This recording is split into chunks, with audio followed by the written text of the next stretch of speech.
Greetings, namaskar to everyone. I hope all of you are doing well. Let us start our Gita study, chapter 8, with a prayer. This is from the Shiva Mahimna Stotram. The Shiva Mahimna Stotram, as the name indicates, is a hymn in praise of the glory of Lord Shiva. This is on page 172 of this book, Universal Prayers, top of page 172.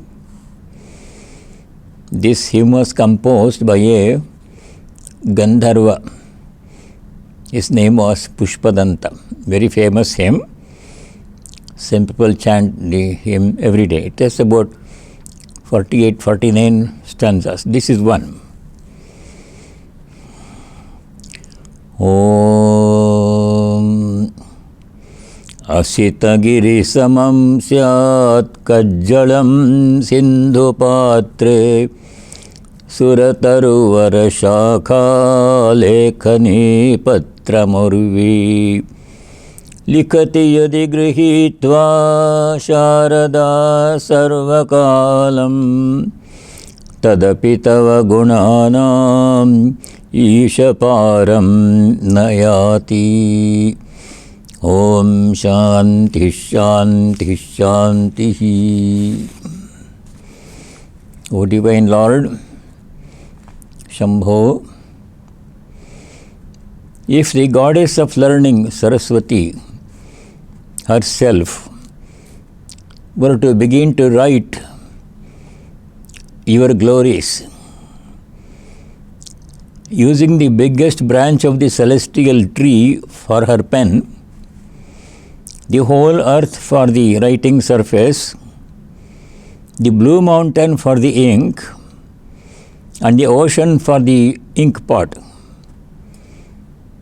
and if she were to continue to write your glories until the end of time, even then, O Lord, your glories, attributes cannot be fully described. So infinite are their glories. Om peace, may there be peace and joy in our hearts. May there be peace and harmony amongst all beings. And may there be peace everywhere in nature.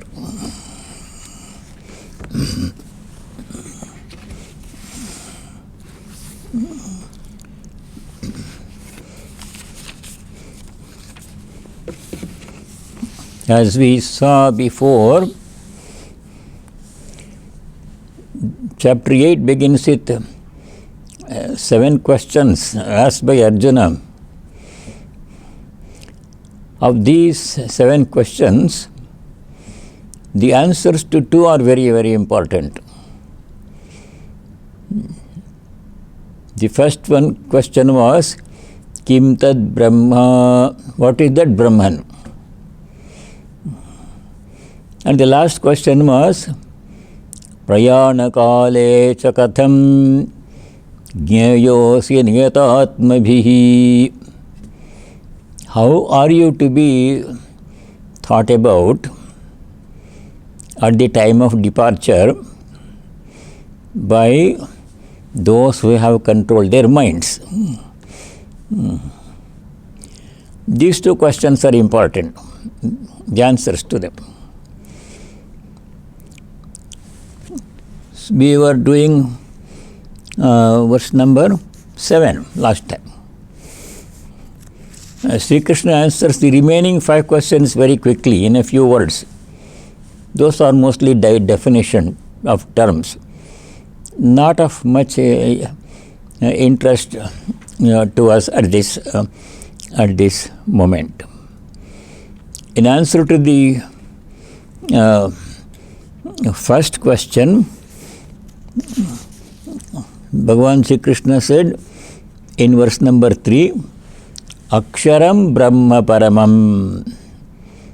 That also did not elaborate what is Brahma.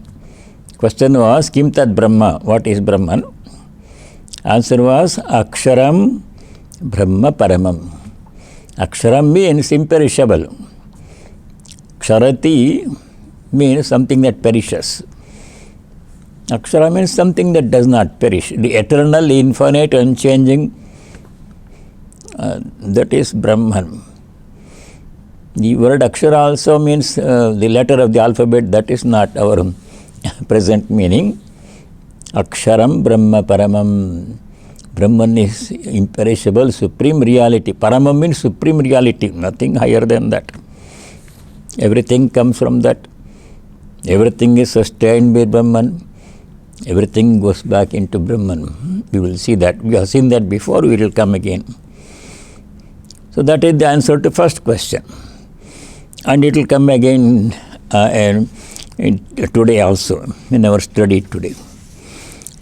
The last question, Prayana kāleṣu katham jñeyosi niyatātmabhihi. Arjuna asks, how are you to be thought about at the time of departure by those devotees who have controlled their minds? That is a very important question, most important question. So we'll study the answer to these two questions. You are doing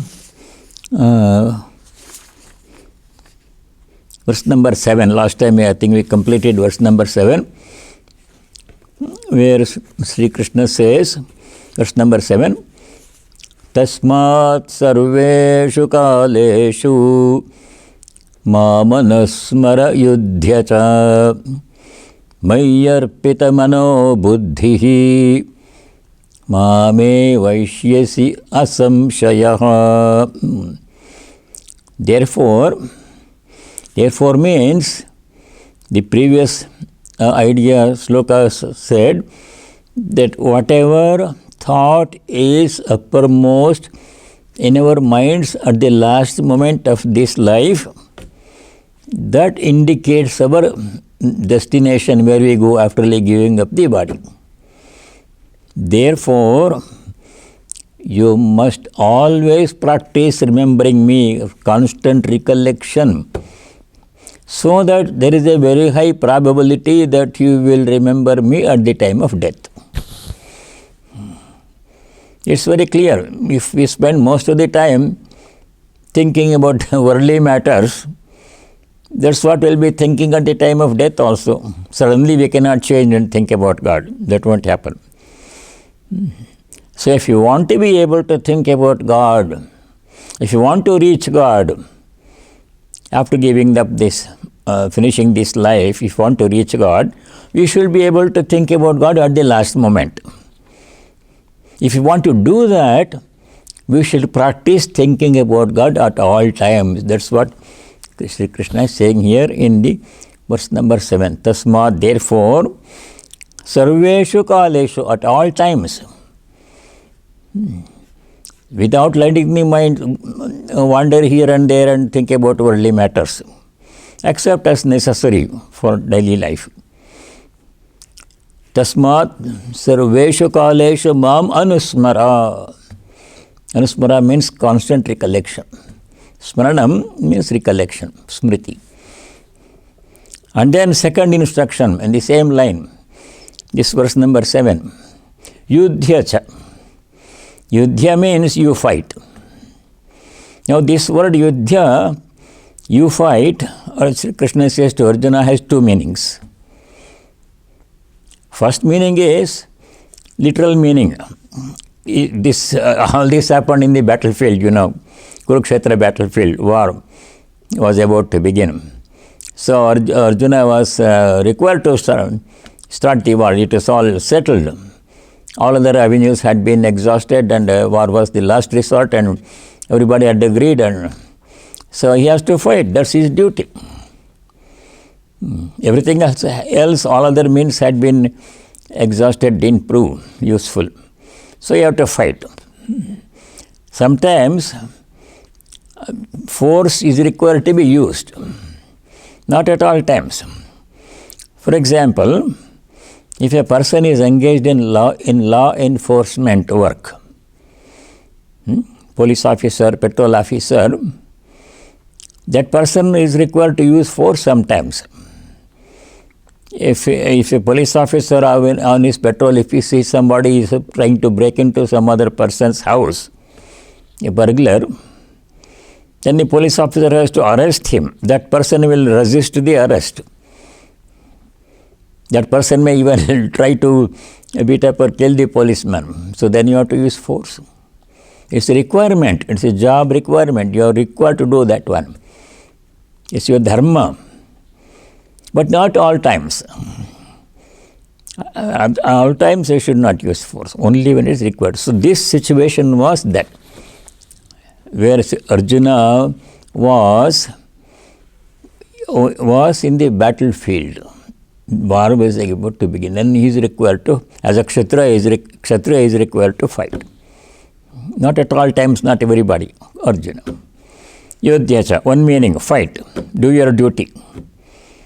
Second meaning of yudhya is, there is a constant yudhya going on in our minds all the time. Constant fight is going on, conflict. Between what? Our desires, sometimes anger, jealousy, sadness, depression, anxiety, all these are happening in our minds. And constantly we have to deal with them.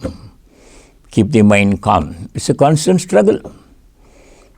Almost all of us know that from our experience, that there is a constant struggle in our minds all the time. Something or other is bothering us. You are fighting. That we have to continue. Should not allow all those negative impulses to take over our mind. We should control them. That we studied in chapter 6, verse number 5. Uddharedatmanatmanam natmanam avasadayet. We should control our mind with our own mind. Mind is the instrument by which mind can be controlled. Mind is also the object which is to be controlled. So one part of the mind says, oh, I am depressed, I am angry, I am this, I am that. Other part of the mind, no. Remember, God is with you. Remember God. There is no depression, anxiety. You are a devotee. What kind of anxiety do you have? The other mind, the upper mind, has to guide the lower mind, lift it up. So that is constant struggle, is also called yudhya. That is to go on all the time, it's going to go on. So yudhya means do your duty, and then yudhya means deal with the negative impulses in your mind all the time, or whenever they arise.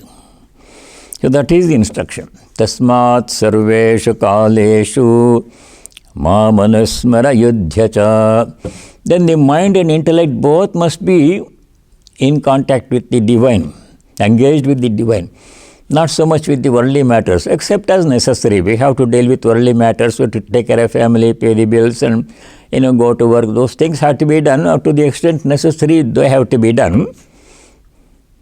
But they can also be done as worship or offering. Therefore, they can be spiritualized. Every activity can be spiritualized and made into a spiritual practice. That's the beauty of Vedanta, of Karma Yoga.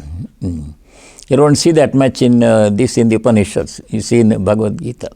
Everything we do, every word I say, every breath I take, every step I take, can be a spiritual practice.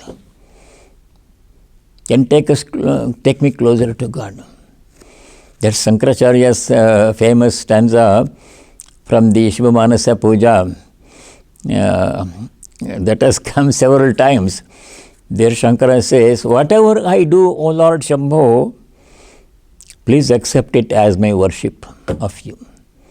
Yad yat karma karomi tat tadakhilam Shambho tavaradhanam. O Lord Shambho, yad yat karma karomi, whatever work I do, tat tadakhilam, all those activities, tava aradhanam, they're all your worship. Very nice stanza from Shiva Manasa Puja of Shankaracharya. That is how we should remember we should keep our mind and intellect engaged with the divine, while at the same time engaging in worldly duties. You should not be given up. Mayi arpita manoha buddhi. Buddhi, in the function of buddhi is to discriminate. When some other thought comes to the mind, the buddhi should say, this is not the right thought. At this moment, we should not think about it. We should think about this is the right thought. The right and wrong discrimination, buddhi can do. Buddhi does. That's the function of the intellect. Not this, but this. That buddhi has to constantly be exercising its discriminating faculty. And the manas must control the sense organs. In Kathopanishad, the famous simile, where body is compared to a chariot, manah pragrahamevacha. Mind is the instrument that connects the buddhi to the sense organs. Buddhi says, not this thought, not this action, don't do this now. Mind has to convey that instruction to the sense organs and make sure that they obey it. So in that way, mind and manas and buddhi, mind and intellect, both have to be constantly engaged, keeping the mind on God. Tasmātsarveṣu kāleṣu māmanusmara. How to do that one is explained here. So this is a very important instruction. If you ask me, this is the most important one instruction. There are other instructions like that one in the Gita, but this is one of them. If you just follow this one, you don't have to do many other things. Pilgrimages and scripture study and charity and social service and so many things can be done, But if you do this one, it takes care of the whole thing. That is how important this instruction is. That's why I am going back to this verse number 7, where Bhagavan Sri Krishna says, tasmātsarveṣu kāleṣu māmanusmara yudhya. Therefore, at all times, remember me and do your duty. And deal with the negative emotions in your mind constantly. That instruction. Many times, several times, I have mentioned the story of the Russian pilgrim. There is a book called The Way of the Pilgrim. The Way of the Pilgrim, and the Pilgrim continues the way. That is the title of the book. Many of you know that book because it has come in our earlier classes. There is a story of a Russian peasant. How he practiced this constant remembrance. Tasmātsarveṣu kāleṣu māmanusmara. How did he do that one? He had not studied Vedanta or Bhagavad Gita or anything. A peasant with minimal literary ability could barely read Old Russian. To cut a long story short, very interesting story. If you start reading that book, it's hard to put it down, especially the first part. I will summarize that one. How anybody does not have to know Sanskrit or no scripture study or Gita or anything. Anybody can constantly practice remembrance of God, constant recollection, without education or training or anything. How it can be done. So this young man, his name is not known.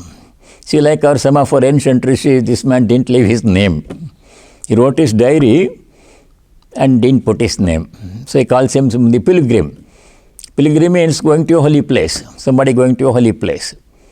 So this person was going to Constantinople to give up the body there. In our Hindu tradition, we believe that if you go to Kashi and give up the body there, we will get liberation. So in the same way, some Christians believe that if they go to Constantinople, their holy place, and give up the body there, they will go to God. So he was traveling by foot. Of course, no money, no vehicle. So when he was, it's a very long, interesting story, but we have to cut it short. His father died, mother died, and his uncle brought him up for some time.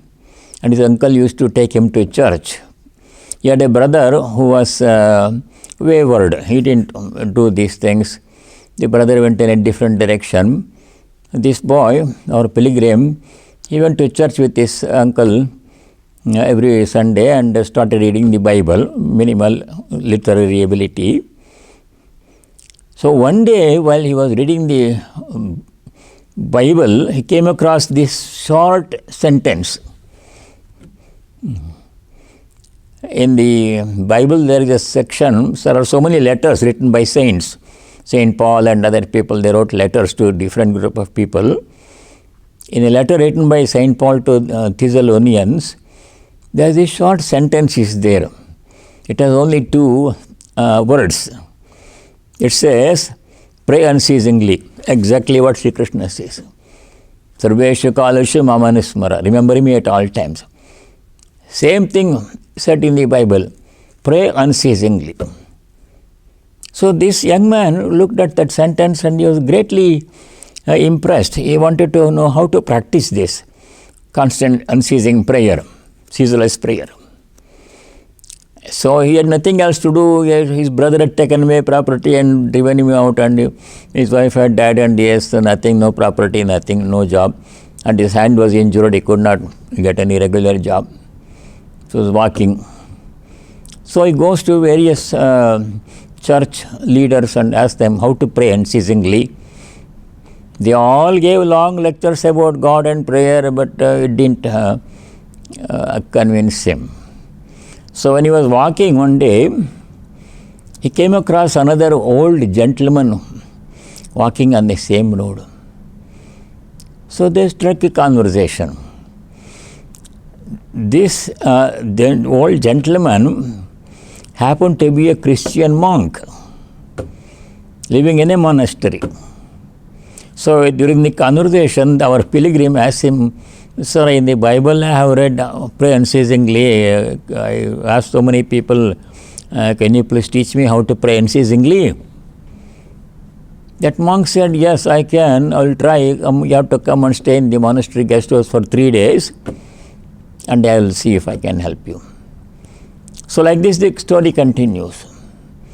Then to cut out all the details, that monk gives this young man, or pilgrim, a mantra, diksha, initiation. He gives. The mantra was Jesus mantra. Jesus Christ, have mercy on me. That is the mantra. We have so many mantras. Gayatri mantra, Mrityunjaya mantra, thousands of mantras are there. So Christians also have a few mantras, not many. This is one mantra. Constantly repeat, Jesus Christ, have mercy on me. That's the mantra. And the teacher says, repeat this 3,000 times every day for 2 weeks. So this man does it. Very difficult, explains. In his diary, he explains how difficult it was to do 3,000 japa every day. When he sat down for japa, his backache and knee pain and neck pain and boredom and sleep, mind wandering, same problems we encounter. But he persisted. After 3 weeks, the teacher again tells him to repeat the mantra 6,000 times every day for 2 more weeks. This pilgrim does that one. By the time he gets used to it, 6,000 times every day, a little bit easier. Persistence. After 2 weeks, he goes back to the teacher for instruction. He says, repeat the mantra 12,000 times every day. Double the prescription. This man does it. It takes whole day, but he persists. Constantly repeating the mantra, Jesus Christ, have mercy on me. Then after doing it for some time, he goes back to the teacher again. I've repeated the mantra 12,000 times every day. Now in the meantime, what has happened, his mind has become used to that repetition. The mind automatically keeps, on its own, without effort, keeps on repeating the mantra without any effort on this pilgrim's part. Other thoughts don't come. First there was a struggle, but when he persisted in practice, distraction became less and less.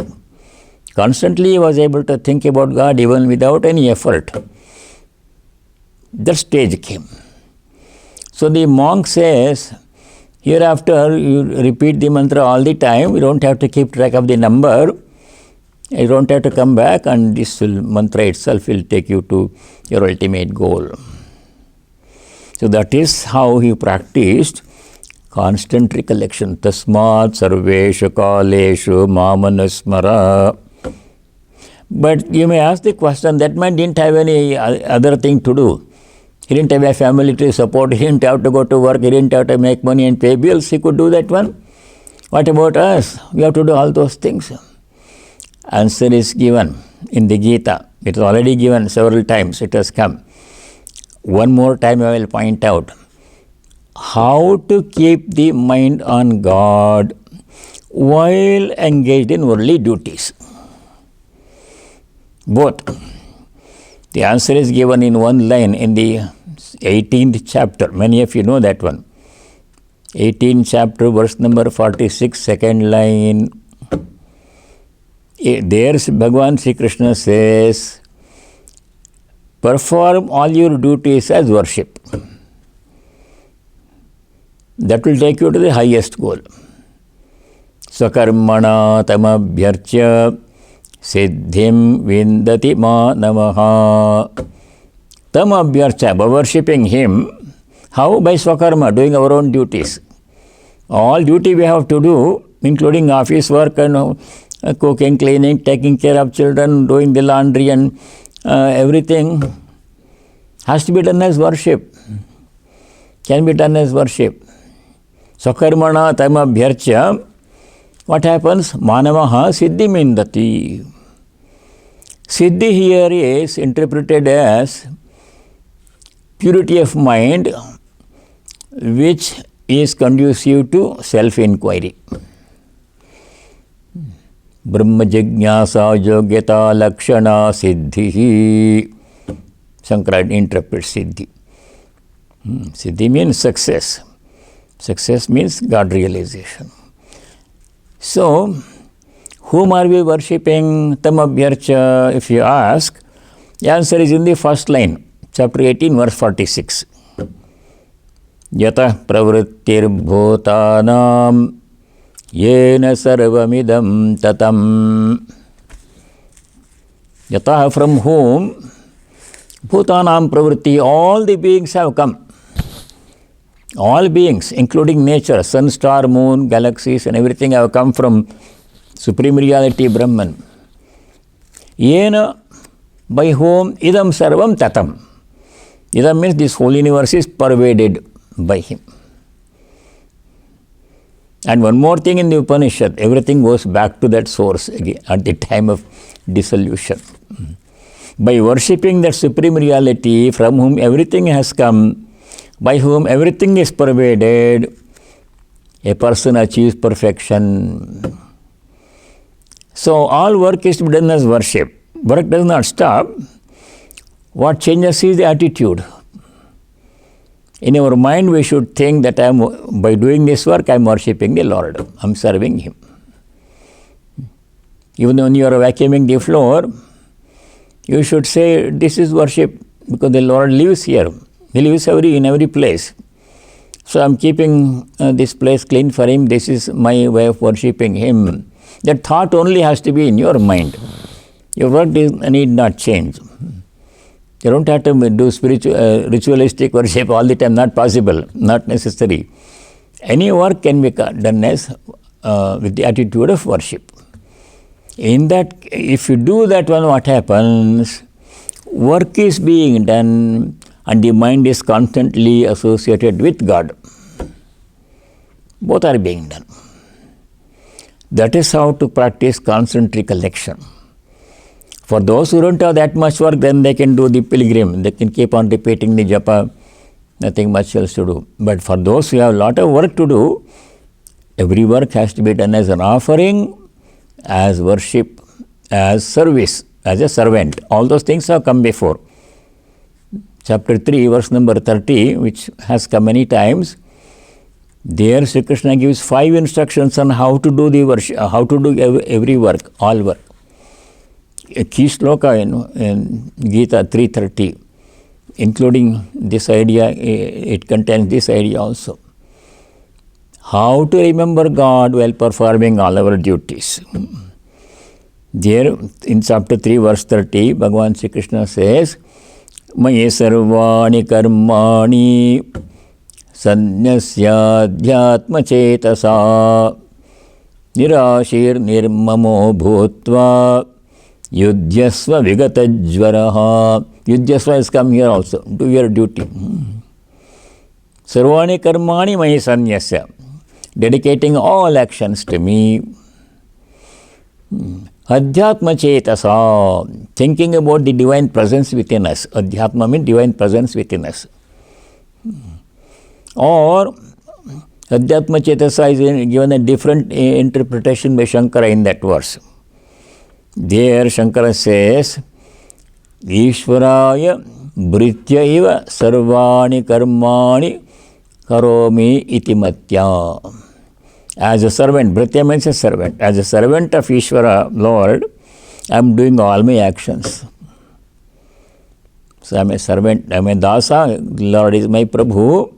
Everything I do, including eating, walking, talking, sleeping, and professional work, and family duty, everything is service. I am a servant. That attitude, if you keep that in mind, work need not change. You are always worshipping God. Like that, instructions are given. So anyhow, we have to practice this instruction, number 7, verse number 7. tasmātsarveṣu kāleṣu māmanusmara yudhya ca. Same thing was done by Brother Lawrence. I will not go into it because it will take a lot of time again. It has come before. He was a cook in a Christian monastery. And later on he was asked to repair the worn out shoes of other monks. But he did all of that as worship. And many of you know that book, Practice the Presence of God. Swami Brahmarupananda taught that book some weekly classes some time ago. So we'll come to that later, Brother Lawrence story. Now we go to verse number 8. This we have to do. Very interesting verse. Abhyasa yoga yuktena cetasa nānyagamina paramam purusham divyam yati parthanuchintayan. O Arjuna, steadily thinking with an unswerving mind, disciplined in the yoga of repeated practice, one proceeds to the Supreme Divine Spirit. So what happens if we constantly think about God? That is explained here. He says here, Paramam Purusham Divyam Yati. Yati means reaches. Whom? Paramam Purusham Divyam, the Supreme Divine Reality. Parama Purusha, God. By remembering constantly God, we reach God. Whatever we think all the time, we become that. Those qualities will come to us. If you think about worldly matters all the time, then mind will become full of worldly thoughts. We won't do anything else. If you think about God all the time, we will acquire the quality, divine qualities, we become one with God. It's a well-known principle. What we think, that we become. That came in the Ashtavakra Samhita. Ashtavakra says to Janaka in the first chapter, verse number 11. Swami Atmajnani taught that book, Ashtavakra Samhita, some time ago. Some of you studied that one. There Ashtavakra says, what a person thinks, that he becomes. That's the established truth. That comes in the Upanishad. Chandogya Upanishad also says something. Brihadaranyaka Upanishad also says something. What you think, that you become. You think about God, you become one with God. You think about worldly things, you become engaged in worldly things.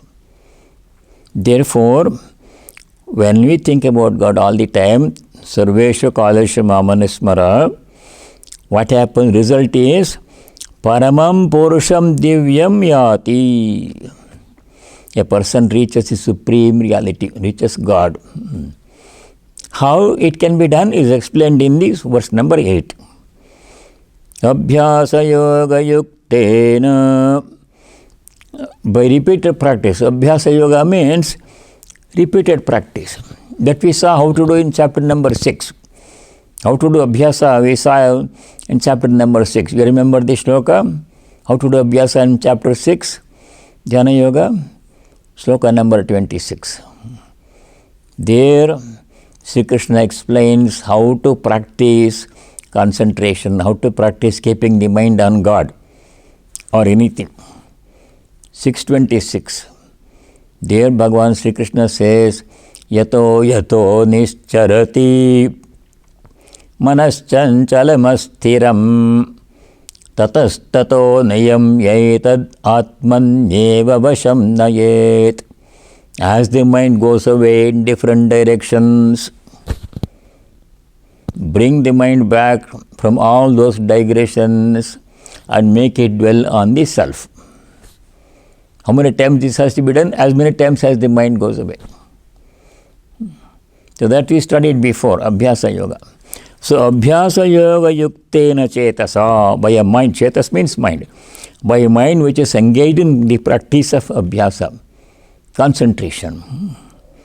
Na anyagamina cetasa. Anya means different. Anyagamina means going in different directions. Na anyagamina means not going in any different direction. A mind which does not go here and there. After practicing for quite some time, keeping the mind on the same topic. Practice is the key. It will take a long time. But once, if you keep on doing the practice, then the mind strays away, digresses less and less frequently. Anna anyagamina cetasa, by a mind that does not go here and there in other directions. Partha anuchintayan, one who constantly remembers God, paramam purusham, who constantly remembers God by not thinking about all other unnecessary thoughts. Such a person, what happens, what is the goal that he or she reaches? Paramam purusham divyam yati, reaches the supreme purusha, reaches God. Now there are two things. For devotees of personal God, it is easier. If somebody is devoted to Rama, all the time they think about Rama, they chant Rama's name, they read Ramayana every day, and they do Ram Nam Sankirtan they will do, and they do all work as service of Rama. Their mind is engaged in Rama all the time. Whatever they do, Rama is there in their mind. So they will reach Rama. That's their goal. He is their goal. But for those who are not pursuing a personal God, if they are the Jnana Yoga people, people who like to meditate on the formless, attributeless Brahman, Nirakara, Nirguna, Brahman, then they have to meditate on the self. That is more difficult. Easier to meditate on God with form. But to meditate on God without form is difficult. That Sri Krishna himself accepts in the 12th chapter. You have not gone there yet. In the 12th chapter, Sri Krishna says, Klesho dikatarastesham avyakta sakta chetasam avyakta higatir dukkham dehavad viravapyate. 12th chapter, I think it is verse number 5. Let me give the right number. Yes, verse number 5, chapter 12. There Bhagavan Shri Krishna says, it is more difficult for those people who like to meditate on the formless reality. Little bit easier for those who want to meditate on God with form. So anyway, either way we reach the goal. Whether you meditate on Brahman, then you merge with Brahman, you become one with Brahman. Aham Brahmasmi. you become that. Or you meditate on God with form Rama or Krishna or Shiva or your choice, you go to that God. Whatever we think about, that we become, that is our goal. So that is the verse number 8. Paramam Purusham Divyam Yati. How? Nanyagamina Chetasa. By practicing concentration, by not letting the mind go here and there in different directions. Anuchintayan. Anuchintayan means Shastracharya Upadesham Anudhyayan. Constantly keeping in mind the teachings of the scriptures and the teachings of the Guru. What we should be thinking constantly? Teachings of the scripture, teachings of the Guru. Shastra, Acharya, Upadesham, Anudhyayan. So that way we can reach the goal. So we will go to verse number 9. A very interesting verse, nice to chant also, different meter. Here Bhagavan Sri Krishna answers the question, whom do we reach? It says you reach the supreme reality, Paramam Purusham Yati. So what is that supreme reality? Can we get some idea? Who is that Parama Purusha? You talked about the Parama Purusha here, Supreme Purusha. Can we get some idea of that, what that Parama Purusha is? That is explained nicely in verse number 9. But nice, verse number 9. Kavim Puranam Anushasitaram Anoraniyan Samanusmaredyaha Sarvasya Dhataramachintya Rupam Aditya Varnam Tamasah Parastat. Very nice verse. Kavim Puranam Anushasitaram Anoraniyan Samanusmaredyaha Sarvasya Dhataramachintya Rupam Aditya Varnam Tamasah Parastat. Whom do we reach? Who is that Parama Purusha? Can we get some idea about that Parama Purusha? That is being explained here. A description of the Parama Purusha whom we are going to reach. Kavi means, general meaning of the word Kavi is poet. Kavi means Krantadarshi, who can see everything from every perspective at all times. Person, a being which has that kind of vision. Like sun. Sun can see everything. There is nothing that is hidden from sun. We cannot see everything at one time. We can see this side, or you can see this side, or you can see up or down, but you can't see everything at one time. Sun can see everything at the same time. Such a person who has such a vision, total vision of everything, is a Kavi. Kavi also means Sarvajna, one who knows everything. Kavim, that Parama Purusha is a Sarvajna, who knows everything, omniscient. Puranam, ancient, there is no beginning. Ajo Nitya Shashvatoyam Purano. The word Purana came in 2nd chapter, verse number 20, describing Parama Purusha. The description of Parama Purusha has come in the 2nd chapter already. This is not the first time. There he says that Parama Purusha, 2nd chapter, verse number 20. Parama Purusha has been described there. It says, Na jayate mriyate va kadachit nayam bhutva bhavita va na bhuyaha ajaha nityaha shashvata ayam puranaha nahanyate hanyamane sharire. That Parama Purusha is najayate, no birth, no beginning. Namriyate, no end. And he was never absent before, he will never be absent in the future. Ajaha, Nityaha. Nitya means eternal, birthless. Shashvata, permanent. I am Puranaha, ancient, beginningless. Sharire hanyamane na hanyate. He resides in all the bodies. When the bodies die, he does not die. He continues. So that is Paramapurusha. So coming back to verse number 9, Kavim Puranam, ancient, Anushasitaram. Anushasana means administration, ordaining, making things function as they should, controlling administration. Anushasitaram means one who does that administration. He administers the whole universe. How does he administer the whole universe? He makes sure the whole nature functions in an orderly fashion. It's the divine power, Paramapurusha's power, that ensures nature functions all right.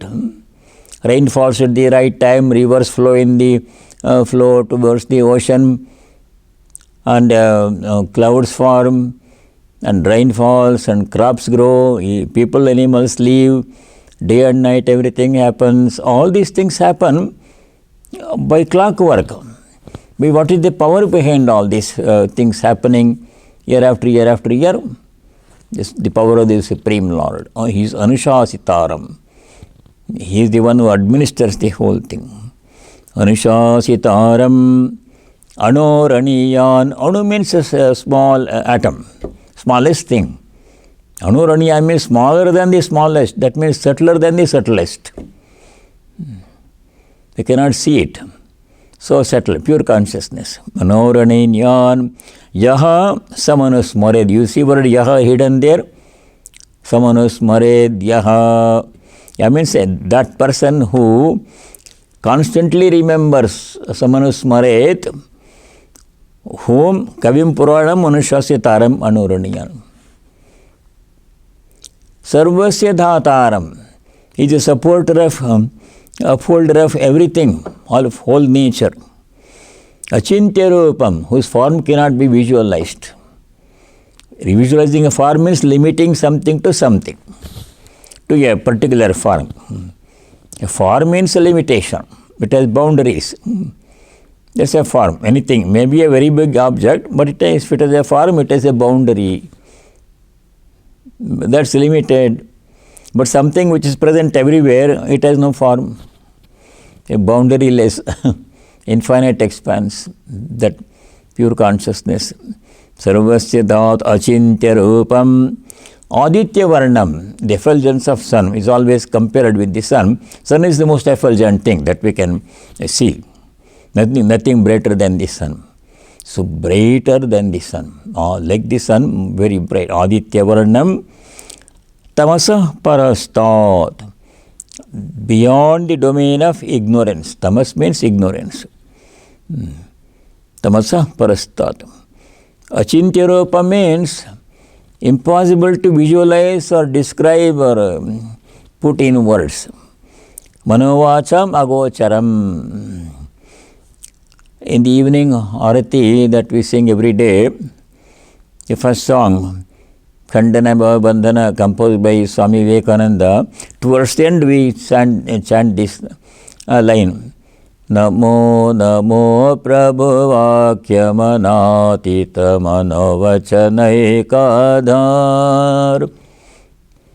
Namo Namo Prabhu, O Lord, salutations to you again and again. Vakyamanatita. Atita means transcending, beyond the domain of Vakyamana, speech and mind. Mind cannot think about God in a particular way, this is God like that, then you are limiting it. God cannot be described in Vakya, words. All descriptions are specification, all specifications are expression of boundaries and limitations. If you specify something as this, that means you are limiting it to that quality. You are negating the complement of all the complements of that quality. If you say something is white, then you are saying something that says not in black or red or green, so many other things are excluding. You are limiting it to one quality. All specification is expression of limitation, boundary. Vakyamanatita. God cannot be specified, described in this way. God is like this, infinite. How can you describe infinity? Tamasa Parastat, beyond the domain of darkness. So what is that Anushasitaram? means the Lord Supreme Purusha controls and administers everything in the whole of nature. I'll make a little digression here. In the Chandogya Upanishad, it is said that the Lord Supreme Purusha, describing Parama Purusha, it is not called Parama Purusha, it is called Brahman there, is the source of everything. Everything comes from that divine origin, and everything is sustained by that divine power. And at the end of the world cycle, everything goes back and merges into the same source from which everything came. That is explained in the Chandogya Upanishad, very in a compact manner. Yato va ima, that's in Taittiriya Upanishad. Sarvam khalvidam brahma tajjala niti shanta upasita. Sarvam khalvidam brahma. Khalu means indeed. Idam means, idam sarvam means this whole universe is Brahman. There is nothing else, only one thing is there, appearing as the universe, that is Brahman. Tajjala niti shanta upasita. One should calmly meditate on that Supreme Reality Brahman as the source of everything, as the sustaining power of everything, as the destination of everything. Everything comes from Brahman, everything is sustained by Brahman, ordained, everything functions as ordained by Brahman, and everything goes back into Brahman, merges into it at the time of dissolution. That will come in the 8th chapter. How the cosmology, how the universe begins, and how it stays sometime how it goes back to the same Avyakta will come later in the 8th chapter. Upanishad has it. Taittiriya Upanishad also say the same thing. Yato va imani bhutani jayante. That from which all the beings have come. Yena jatani jivanti. That by whom everything that comes, everything that takes birth is maintained, supported, lives. Yat prayanti abhisamvishanti. That unto which everything goes back and merges at the time of dissolution. Tad Brahma, that is Brahman. Tad vijijñāsasva. Inquire into the nature of Brahman. Teacher's instruction to the student. So that is the Brahman, that is the Parama Purusha. We are discussing who is the Parama Purusha, what are his qualities that we are trying to reach by constantly remembering him. That's the question we are discussing. By constantly remembering and at the time of death remembering God, we go to God. But who is that? Who is the destination whom we are going to reach? That is being studied now. We will stop here. I will continue next time. And if you have questions, please call me or send me email, and I shall try to answer to the best of my ability. All of you stay well, and God willing, we shall meet next week. So let me close with a Shanti Mantra, closing prayer, praying for the well-being of everybody and everything. Om Sarve Bhavantu Sukhinah. Sarve santu niramayah, sarve bhadrani pasyantu, ma kaschid dukkha bhag bhavet. Om shanti shanti shanti. Om, may all be happy, may all be free from diseases and other problems. May all realize and practice what is noble, dharmic and proper. May no one be subject to misery of any kind. Om peace. May there be peace and joy in our hearts. Adhyatmika Shanti. May there be peace and harmony amongst all beings. Adi Bhautika Shanti. And may there be peace everywhere in nature. Adi Daivika Shanti. Harihi Om Tat Sat. Sarvam Sri Ramakrishna Arpanamastu. Thank you all of you stay well. Very nice.